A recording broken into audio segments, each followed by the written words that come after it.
Web, subscribe, share, lupa, share, share, dan komen. dan komen. Dadah. Dadah.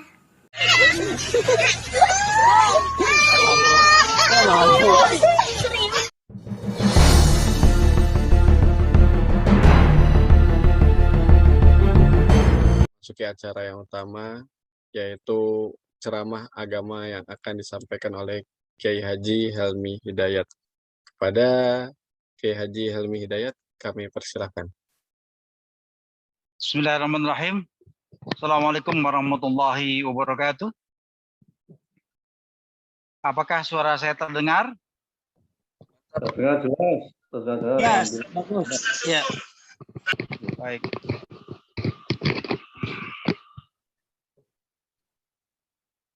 Sekali lagi, karena tadi persiapan, jadi kurang mantap, saya mengucapkan salam. Bismillahirrahmanirrahim. Assalamualaikum warahmatullahi wabarakatuh.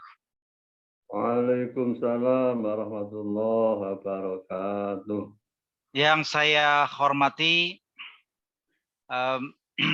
seluruh pimpinan Gus Durian Nganjuk Jawa Timur, kalau saya tidak salah dengar di Jawa Timur. Yang saya muliakan saudara saya Gus Soleh yang luar biasa terus merawat dan membina kebangsaan dan persatuan Republik Indonesia dengan acara webinar yang tampaknya sudah ribuan beliau adakan ini.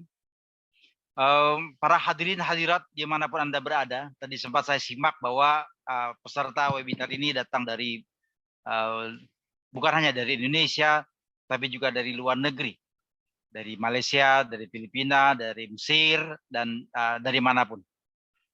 Bapak Ibu sekalian, waktu yang diberikan kepada saya sangat singkat, cuma 25-30 menit. Mudah-mudahan dalam waktu yang sangat singkat ini saya bisa gunakan menyampaikan hal-hal penting terkait dengan kebangsaan kita, dikaitkan dengan sejarah Rasulullah Muhammad SAW. Bapak Ibu sekalian, tadi saya dengar dari Kiai yang terakhir menyampaikan pembukaan bahwa Piagam Madinah sudah disebut-sebut berkali-kali. Karena itu saya tidak mungkin menyampaikan Piagam Madinah lagi, tapi kita masuk ke dalam negara Madinah. Karena Piagam Madinah, Undang-Undang Dasar 45 Pancasila sudah selesai. Itu kalau kita analogikan. Sekarang bagaimana kita hidup bersama, bayangkan bahwa kita sekarang hidup bersama Rasulullah Muhammad SAW. Pertama sekitar tahun 5 Hijriah, pelan-pelan sudah mulai tumbuh menjadi sebuah calon imperium baru. Ini menggetarkan kaum kafir Quraisy. Kemudian sadar bahwa mereka banyak kalah dalam peperangan, kaum kafir Quraisy lalu bertekad once for all, sekali mati atau menang. Karena itu kaum kafir Quraisy di bawah pimpinan, di bawah kendali Abu Sufyan dan kawan-kawannya itu membangun sebuah aliansi baru. Ini mohon maaf, di daerah saya di Kebagusan Pasar Minggu sedang hujan lebat, jadi mungkin kalau terdengar guntur itu berkah dari Allah Subhanahu wa taala. Kemudian kaum kafir Quraisy membangun sebuah aliansi dengan menghubungi seluruh orang-orang Arab yang berada di gunung-gunung, di Taif, di sekitar Mekah. Kemudian mereka dipropaganda untuk menghancurkan sebuah imperium baru bernama Al-Madinah Al-Munawwarah. Apa yang terjadi kemudian? Pada saat itu terkumpul 10.000 anggota pasukan infanteri dan kavaleri siap menggempur Madinah. Sementara di Madinah ketika itu Rasulullah hidup bersama sekitar 3.000 masyarakat Madinah. 3.000 ini sudah termasuk perempuan, anak-anak, orang cacat, dan seterusnya 3.000. Maka Bapak Ibu sekalian, hadirin yang berbahagia, di atas kertas sebetulnya Madinah ketika itu harus bumi hangus. Harus luluh lantak, kalah oleh peperangan. Karena yang datang adalah 10.000 baik pejalan kaki maupun berkuda dan beronta. Lengkap dengan persenjataan mereka. Untung Allah Subhanahu wa taala kemudian mengirimkan sebuah wahyu lewat seorang mu'allaf bernama Salman Al-Farisi dengan mengatakan tidak mungkin 3.000 melawan 10.000. Yang paling mungkin adalah mereka membangun sebuah parit. Inilah yang disebut sebagai Khandaq. Khandaq adalah bahasa Persia yang diadopsi dalam bahasa Arab yang berarti parit. Makanya perang ini disebut perang Khandaq atau perang Ahzab. Ahzab ada aliansi. Karena mereka orang-orang Arab itu memang beraliansi. Bapak Ibu sekalian, pertanyaannya kemudian, siapa kira-kira pasukan tempur yang dipimpin oleh Nabi ketika itu? Harus kita catat baik-baik. Yang hidup di zaman Nabi pasca Piagam Madinah adalah, pertama adalah kaum muslim, sebutlah begitu. Biarpun sebetulnya nama mereka Islam belum ada. Karena nama Islam kan nanti baru muncul ketika Khutbatul Wada. Al-yawma akmaltu lakum dinakum. Dinakum waraditu lakumul Islam Madinah. Itu nanti di Khutbatul Wada pada tahun 10 Hijriah. Padahal ini baru tahun 5 Hijriah. Jadi nama Islam, agama Islam sebagai sebuah milat itu belum ada. Tapi agama sebagai sebuah milat, Yahudi sudah ada, Nasrani sudah ada, Sobiin sudah ada, Majusi juga sudah ada. Nah, pasukan tempur Rasulullah itu terdiri atas semua orang-orang beragama-agama itu tadi. Jadi di sana batalion di sana batalion Yahudi, batalion Nasrani,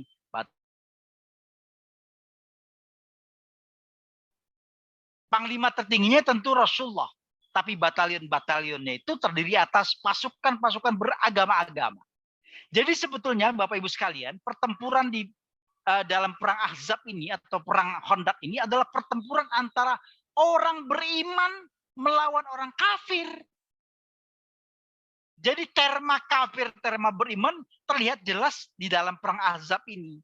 Kenapa orang-orang Mekah disebut kafir? Karena mereka musyrik. Kenapa disebut musyrik? Karena mereka menyembah Allah melewati berhala. Liqarribu zulfa. Jadi berhala dijadikan perantara. Itu nggak boleh. Makanya mereka menjadi musyrik. Karena musyrik kafir. Sementara yang di Madinah, orang-orang beriman. Semua beriman kepada Tuhan yang satu. Orang Yahudi kenal kepada Tuhan yang satu itu lewat Musa.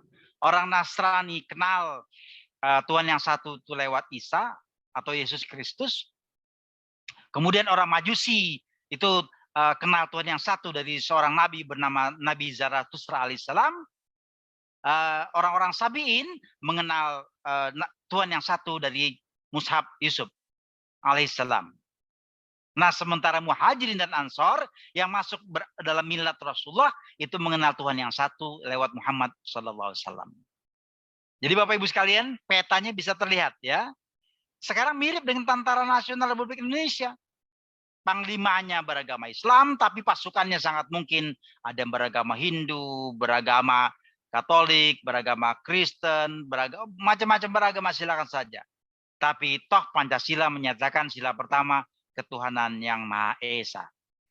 Bapak Ibu sekalian, saudara yang berbahagia, sejarah membuktikan ketika itu 10.000 anggota pasukan kaum kafir Quraisy dari Mekah ini kemudian disapu bersih oleh topan. Jadi lawan mereka adalah pasukan malaikat, gitu kira-kira dalam keimanan kita. Melawan badai, melawan petir, akhirnya mereka kocar-kocir. Kemudian pertempuran ini dimenangkan oleh pasukan Rasulullah SAW, multi agama dan multi etnis. Itu kisah pertama yang mau saya sampaikan. Kisah kedua. Rasulullah di sekitar tahun 6 Hijriah itu bermaksud akan melakukan umroh. Kemudian Rasulullah membawa semua umat Islam yang beriman kepadanya berjalan kaki menuju Makkah. Beliau membawa sekitar 1.500 sampai 2.000 umat Islam yang semuanya ingin berumrah bersama. Tapi apa yang terjadi? Begitu sampai sekitar 30 km di luar Mekah, Rasulullah berhenti. Kemudian beliau berpikir, seandainya orang-orang kafir, kaum kafir Quraisy ini berubah pikiran, mereka tidak menghormati hukum perang, lalu Rasulullah masuk ke Mekah tanpa senjata, karena umroh dan haji itu tidak boleh ada senjata, tidak boleh bawa senjata. Rasul berpikir, seandainya mereka masuk ke Mekah untuk umroh tanpa senjata, dan tiba-tiba orang-orang kafir Quraisy melakukan hukum berbagai cara, Machiavellis, apapun mereka kerjakan demi kemenangan, kemudian mereka mengangkat senjata, bertempur, habislah Rasulullah bersama umat Islam ketika itu. Nah, kemudian terjadilah sebuah perjanjian antara kaum kafir Quraisy dengan Rasulullah Muhammad SAW. Diputuskan bahwa mereka melarang keras Rasulullah berumrah, mereka harus kembali ke Madinah, dan mereka baru boleh datang ke Mekah kalau surat perjanjian yang mereka tempelkan di Ka'bah itu habis dimakan rayap. Sampai kapan? Wallahu alam. Perjanjian kedua, perjanjian menjadi batal kalau salah satu di antara mereka melanggar perjanjian damai. Misalnya orang Mekah menyerang orang umat Islam atau umat di bawah proteksi umat Islam diserang, maka Rasulullah boleh datang ke Mekah membawa senjata. Bapak Ibu sekalian, di tengah penantian kapan surat perjanjian yang ditempel di Mekah ini dimakan rayap, apa yang kira-kira dilakukan oleh Rasulullah di Madinah? Tidak ada, kecuali menunggu kapan perjanjian itu dimakan rayap dan Rasulullah boleh datang ke Mekah. Nah, di saat itulah kemudian Rasulullah menggunakan waktunya untuk berkirim surat kepada imperium-imperium di sekitar Madinah. Rasulullah mengirim surat kepada imperium Persia, kepada di Mesir, kepada Palestina, kepada Syam dan sebagainya. Termasuk diantaranya beliau mengirim surat kepada kaum Nasrani di Najran. Sebagian datang ada yang membawa hadiah, sebagian ada yang merobek-robek surat Rasulullah. Tapi yang mau saya tekankan adalah orang-orang Nasrani dari Najran ini ingin tahu seperti apa sebetulnya wajah seseorang yang mengaku nabi. Dia ingin tahu sebetulnya orang Arab kayak apa nih dengan ajarannya mengaku Islam, mengajarkan sholat, mengajarkan haji dan seterusnya. Alkisah kemudian Bapak Ibu sekalian, sekitar 73 pendeta dari Najran datang dengan onta dan berkuda dari Najran menemui Madinah. Sesampai di Madinah, kemudian itu hari Sabtu. Sampai di Madinah, mereka melihat masjid, kemudian mereka segera melakukan kebaktian atau sholat di masjid. Pas ketika itu Rasulullah sedang ceramah di depan para sahabatnya di dalam Masjid Nabawi. Masjid Nabawi yang sekarang sering digunakan umat Islam untuk sholat itu. Ya, di sekitar Raudhah. Tapi kemudian karena masjidnya kecil, 73 orang datang menambatkan onta dan kuda mereka di luar masjid. Kemudian mereka melakukan kebaktian di dalam Masjid Nabawi. Apa yang terjadi kemudian? Salah seorang sahabat melihat. Nggak benar ini mereka. Masa sholat menghadap Baitul Maqdis? Karena ketika itu Rasulullah sudah dari semula sholat menghadap. Dan itu Rasulullah sudah diminta oleh Allah Subhanahu Wa Taala sholat menghadap ke Mekah. Meskipun Mekah ketika itu masih dipenuhi oleh berhala-berhala. Bertengkar sahabat ini dengan para pendeta dari Najran ini. Rasulullah terganggu karena ceramahnya diinterupsi oleh ribut-ribut. Dipanggil sahabat. Wahai sahabat, kenapa engkau bertengkar? Ya Rasulullah, itu orang para tamu kita baru datang. Mereka langsung sholat menghadap Baitul Maqdis. Kan kita sekarang sudah sholat menghadap Ka'bah. Rasulullah kemudian memanggil ketua delegasi. Lalu bertanya, Anda siapa? Wahai Muhammad, lelaki yang mengaku-ngaku nabi, kami ini adalah para pendeta dari Najran. Kami datang ke sini untuk menghadap engkau karena engkau berkirim surat kepada kami agar kami masuk Islam. Ya Muhammad, kata Islam itu sebetulnya jauh sebelum engkau mengklaim Islam, kami lebih dulu disebut Islam oleh Tuhan kami. Jadi Bapak Ibu sekalian, Al-Hawariyun itu di dalam surat Al-Maidah ayat 57 itu jelas-jelas oleh Allah Subhanahu Wa Taala disebut sebagai muslimun, orang-orang yang berserah diri. Yang kedua, kalau engkau benar mengaku sebagai nabi, mengapa kami dilarang sholat? Kan kami sholat sekarang ini. Apa kata Rasulullah Muhammad SAW? Wahai saudara-saudaraku dari Najran, silakan sholat kalau kalian hendak sholat. Akhirnya sholatlah 73 pendeta itu di Masjid Nabawi. Tidak diganggu oleh Rasulullah. Dan mereka menggunakan masjid untuk sholat. Kenapa begitu? Ya karena Tuhan kita sama. ajarannya juga sama. Yang membedakannya tentu syariat. Jadi jangan salah. Di dalam Al-Quran itu, semua alam semesta, sampai umat manusia yang menyembah Allah Tuhan yang satu, adalah sama dalam din. Ad-din. Makanya Allah berfirman, A'udzubillahi minasyaitonirrajim, inna dina indallah Islam. Din yang diterima oleh Allah Subhanahu wa taala hanya Islam. Apa agama Adam? Islam. Apa agama Idris? Islam. Apa agama Nabi Nuh? Islam. Apa agama Nabi Ibrahim? Islam. Apa Nabi Musa, Nabi Isa? Semua Islam. Karena din kita sama. Tapi begitu nilai-nilai ini diturunkan, Bapak Ibu sekalian, nilai itu dicatat. Fal yumdil. Dari kata-kata yumdil, amla yumdil inilah kemudian turunannya adalah kata-kata milat. Jadi milat adalah nilai-nilai agama dari langit yang ditulis, yang kemudian menjadi kebudayaan. Nah, ketika menjadi milat inilah yang semula din tadi berubah menjadi milat Ibrahim, menjadi milat Yahudi, menjadi milat Nasrani, juga menjadi milat Islam. Milat ini tentu berbeda. Dan ketika perbedaan ini dibesar-besarkan, maka yang muncul adalah persaingan di antara para milat. Itulah sebabnya Bapak Ibu sekalian,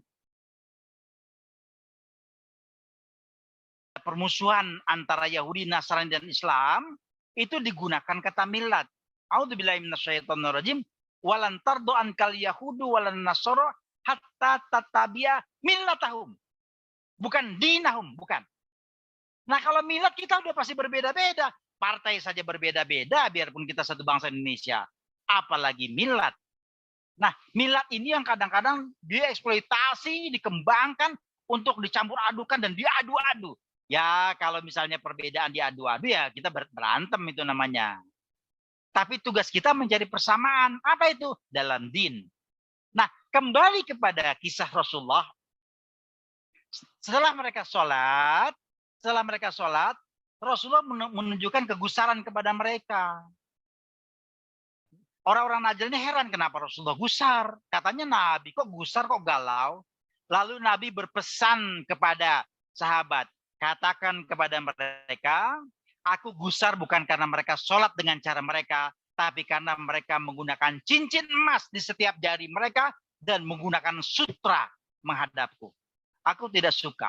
Aku undang mereka kalau ingin bertemu besok, tapi tanpa cincin emas dan tanpa sutra.